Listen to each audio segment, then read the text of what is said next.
Gracia y paz. Los 3 primeros años del ministerio del Señor fueron intensamente vividos, especialmente en Galilea, la zona oscura de Israel. Allí, sin embargo, alumbró la luz de la aurora para dar luz a los que habitaban en sombra de muerte. Los discípulos durante todo ese tiempo le habían seguido asombrados, viendo su poder y su gloria desplegarse de tantas y de tan variadas maneras. Sin embargo, aún no le conocían de verdad. Y faltaban solo 6 meses para el fin. Era la triste realidad. Esto quedó comprobado en el episodio de la multiplicación de los panes, según registra el Evangelio de Juan, donde muchos de sus discípulos volvieron atrás y ya no le seguían. En ese momento el Señor les pregunta a los 12, ¿acaso ustedes también quieren irse? Entonces Pedro, como era de costumbre, toma la palabra por los demás y responde, Señor, ¿a quién iremos? Tú tienes palabras de vida eterna, y nosotros hemos creído y conocido que tú eres el Santo de Dios. Tú eres el Santo de Dios. Así lo traduce la Biblia textual. La respuesta de Pedro nos demuestra que el conocimiento que los discípulos tenían de él era insuficiente e incompleto. Recordemos que incluso un demonio, ese demonio que salió en Capernaum el primer día del ministerio del Señor, había dicho, yo sé quién eres, el Santo de Dios. Es muy probable que Pedro haya escuchado al demonio decir eso, y de ahí él toma su propia respuesta. Era todo lo que Pedro podía conocer, lo mismo que los demonios conocían. Los discípulos conocían lo que el Señor Jesús decía, sus enseñanzas, lo que el Señor Jesús hacía, sus milagros y maravillas, pero no conocían quién era Él de verdad. Entonces llega el día en que el Señor decide despejar esa incógnita y barrer la ignorancia de los 12, y los lleva lejos, a una región apartada, más allá de los límites de Israel, a Cesarea de Filipo, tierra de gentiles, en lo que podría denominarse una especie de retiro espiritual. Y allí los enfrenta, los mira a los ojos y le hace la gran pregunta. Primero quiere saber qué dicen las gentes que es Él, y luego les pregunta a ellos. Y al llegar a ellos, Pedro de nuevo habría querido hablar como siempre, pero esta vez ocurre algo insólito. El Padre interrumpe o se adelanta a lo que Pedro probablemente quería decir y pone en su boca la declaración correcta. Tú eres el Cristo, el Hijo del Dios viviente. Y el Señor lo aclara de inmediato. Ese conocimiento no es de Pedro, es de Dios. Porque la llave para conocer a Cristo la tiene Dios el Padre. No nuestra inteligencia, ni nuestra audacia, ni nuestra ocurrencia, ni siquiera la Biblia. El Señor en otro lugar dijo, nadie conoce al Hijo sino el Padre. Esta es entonces una atribución de Dios, exclusivamente. Era imposible que ellos pudieran arribar a este conocimiento, pues era un secreto escondido, un tesoro que el Padre tenía en su corazón. No hay nada en el Antiguo Testamento que pudiera permitir deducir tal cosa. Aunque los discípulos conocían las Escrituras del Antiguo Testamento, no tenían cómo saberlo. La idea del Hijo de Dios encarnado era extraña, insólita para todo israelita. La idea de que Dios se pudiera manifestar en forma de hombre estaba fuera de todo cálculo. Si usted lee el Antiguo Testamento con detenimiento, verá que nada permitía augurar o sospechar que sería Dios mismo y no un profeta, el Mesías que todos esperaban. Estas palabras pronunciadas por Pedro debieron sorprenderle primeramente a él y luego a los demás. Constituían un conocimiento fundamental, iniciático, fundacional. En este punto nos conviene detenernos y asegurarnos sobre qué conocimiento tenemos del Señor y cómo obtuvimos ese conocimiento. No sea cosa que solo conocemos lo que el mundo sabe de Él, o meramente lo que leemos en los libros o aún en la Biblia. ¿Qué dice el mundo, por ejemplo? Que Él es un maestro, tal vez un gran maestro, un profeta, un iluminado, o es el mejor hombre que ha pisado la tierra. Y la Biblia, claro, no menospreciamos la Biblia, pero la Biblia sin revelación es una lectura insuficiente. Hay muchos ateos, incrédulos, hasta la médula, que conocen la Biblia perfectamente. Todas estas presunciones acerca de Él son vanas, insuficientes y hasta ofensivas. Incluso podríamos llegar a decir que es el líder de una gran religión, de la mejor religión que existe. Y podemos agregar incluso muchas bondades del cristianismo, de sus efectos humanitarios y sociales, pero eso no es suficiente. Algunos hablan de convertirse al cristianismo como si eso fuera válido. En realidad, o tú te conviertes a Cristo o no te conviertes a nada. Esta frase convertirse al cristianismo revela una inconsistencia de fondo. La única forma de ser cristiano es convertirse a Cristo, no al cristianismo. Es conocer a Jesús como el Padre lo revela, no sacar conclusiones acerca de Él después de haber leído un libro u otro. Conocer a Cristo como lo revela el Padre no es tampoco conocer en los evangelios lo que Pedro dijo por la revelación del Padre. El mero aprenderlo no asegura nada. Si fuera así, todo el mundo lo conocería. Pero a Cristo tienes que conocerlo tal como lo conoció Pedro, mediante una revelación del Padre a tu propio corazón. Así como ayer el Padre reveló a Cristo al corazón de Pedro, Él tiene que introducir esta revelación en tus entrañas, asegurarla allí con fuerza. Es la revelación fundacional. No es un asunto de conocimiento mental, ni de inspiración poética, ni de intuición filosófica, sino de revelación espiritual. Esto de lo que estamos hablando es algo tan importante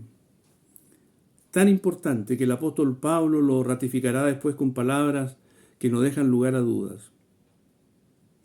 Él dice que Cristo es el misterio que el Padre tenía escondido por siglos y edades y que ahora lo daba a conocer a la Iglesia y a través de la Iglesia a las potestades superiores. Cosas escondidas desde la fundación del mundo, desde antes de la fundación del mundo. En efecto, en la epístola a los Colosenses encontramos que Pablo oraba intensamente por ellos para que llegasen a conocer el misterio de Dios que es Cristo. Esos hermanos ya habían creído en Él, ya eran parte de la iglesia, pero aún necesitaban ese conocimiento más profundo que proviene directamente del Padre. El conocimiento de Cristo tiene varios grados.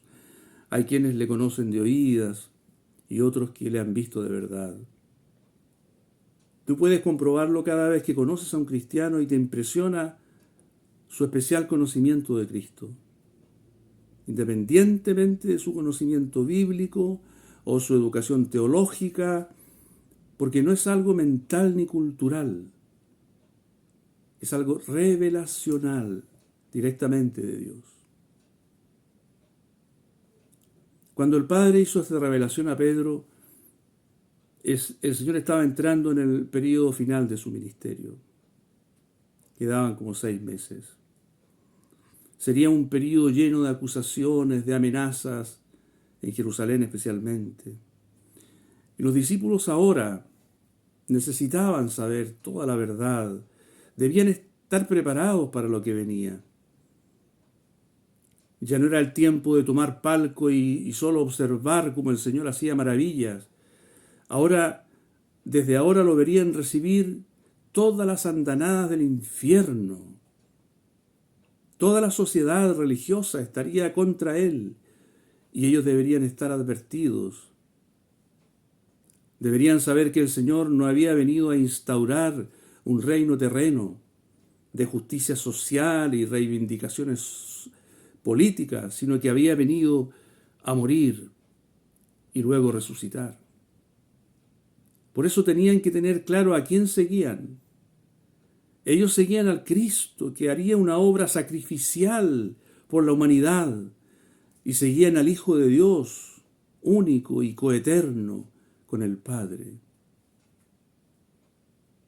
Cuando Pedro hizo esta declaración, el Señor le llama bienaventurado. ¿Por qué razón? Porque Dios se saltó a muchísimos hombres antes que él y aún en su propio tiempo para llegar hasta Pedro. Hombres grandes, profetas, reyes, dignatarios. Pero el Padre escogió a un pescador de Galilea para que fuera el primero de una larga lista que se extiende hasta nuestros días. Esta revelación no es un resorte humano. Nadie tiene la llave, como hemos dicho, sino el Padre. No fue motivo de gloria para Pedro, ni es para nadie que la reciba. Prueba de ello es que el mismo Pedro, a los pocos minutos de haberlo dicho, fue reconvenido por el Señor a causa de su ignorancia en los caminos de Dios. Había visto algo acerca de Cristo, algo importante sin duda, pero no lo había visto todo. No había visto la iglesia ni la cruz. Era aún un discípulo en la fase inicial de su aprendizaje. Esta revelación señala el comienzo de un verdadero discipulado. Si observas atentamente a tu alrededor, puedes discernir quiénes conocen de verdad a Cristo y quiénes tienen solo una religión cristiana. Ser de Cristo significa conocerlo así, profundamente, por revelación del Padre, porque esto te permitirá amarle y servirle con inteligencia. Si no le conoces, no le amarás. Y si no le amas, no le servirás adecuadamente, sino que te servirás a ti mismo. Luego de esta primera gran revelación, el Señor toca otro asunto, la iglesia. Y este es otro misterio. Este es el misterio de Cristo. Así como Cristo es el misterio de Dios, la iglesia es el misterio de Cristo. ¿Alguien en el Antiguo Testamento conocía la iglesia tal como la vemos en el Nuevo Testamento? Nadie. De manera que estas palabras de Cristo son absolutamente inéditas. Estos discípulos son los primeros hombres en oírlas. Y de nuevo el Señor pasa por alto generaciones de hombres y mujeres y viene a este pequeño grupo para darla a conocer. Esta revelación no puede ser entregada sin que haya habido una anterior. No se puede conocer verdaderamente la iglesia sin conocer a Cristo. Por eso apenas el Padre abre su corazón y nos muestra lo que hay ahí, su tesoro, el Hijo de su amor. Cristo abre el suyo y nos muestra la amada de su alma, el deleite de sus ojos. Y entonces le dice a Pedro, y yo también te digo que tú eres Pedro y sobre esta roca edificaré mi iglesia. Ahora Simón ya no es más Simón, ahora es Pedro. Se cumple la profecía que le dio aquel primer día cuando le anunció la transformación que iba a experimentar de polvo a piedra, o de Simón a Pedro. Pongámoslo como una fórmula matemática. Simón más la revelación del Padre es igual Pedro, es decir, una piedra. Ya no más polvo, sino piedra. Y la roca es Cristo revelado por el Padre al corazón de un hombre común como Simón. Tú eres polvo hasta que Cristo te es revelado por el Padre. Entonces, ¿qué ocurre? Te conviertes en piedra y estás apto para ser edificado en la edificación espiritual que es la iglesia. Tal como el mismo Pedro lo dice hermosamente en su primera epístola.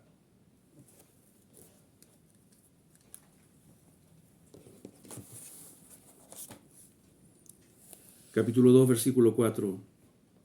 Acercándoos a él, piedra viva, desechada ciertamente por los hombres, mas para Dios, escogida y preciosa.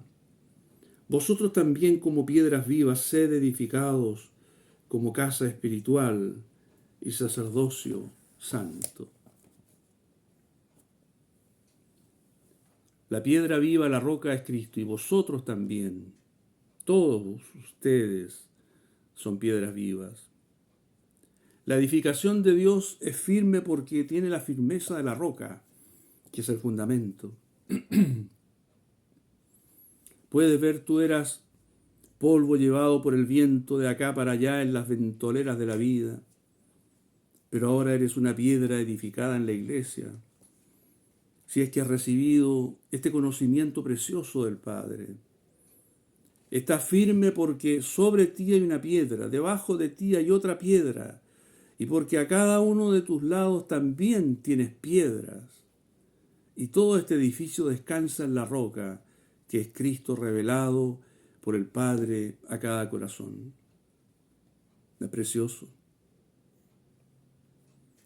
Y es mi iglesia, dijo el Señor. No es la iglesia tuya ni la mía, es la suya, de Él. Porque Él se entregó por ella, ni tú ni yo nos entregamos por ella. Él pagó el alto precio que significaba redimirla. Suma tú los 50 siclos de plata por cada uno de todos los salvados a través de toda la historia. Y vas a ver en términos monetarios lo que habría significado redimir la iglesia. Pero el dinero no es nada, porque no fue con oro ni con plata, sino con la sangre preciosa del Cordero de Dios que nos compró. ¿Cómo podríamos quitársela y decir, es mía? Él dijo, edificaré mi iglesia. Luego el Señor añadió, y las puertas del Hades no prevalecen contra ella. Aquí en estas palabras se sugiere una batalla. ¿Quién aquí es el que ataca, el Hades o la iglesia? Comúnmente se piensa que el Hades ataca y la iglesia se defiende. Pero no, es al revés. ¿Qué ejército es el que llega a las puertas del otro, en este caso a las puertas del Hades? El que ataca. Es la iglesia triunfante la que ataca y las puertas del Hades tratan de impedirlo, pero no pueden. No pueden resistir. El apóstol Pablo en Efesios contará después su asombro por este misterio revelado por Cristo. Vamos a ver en Efesios capítulo 3.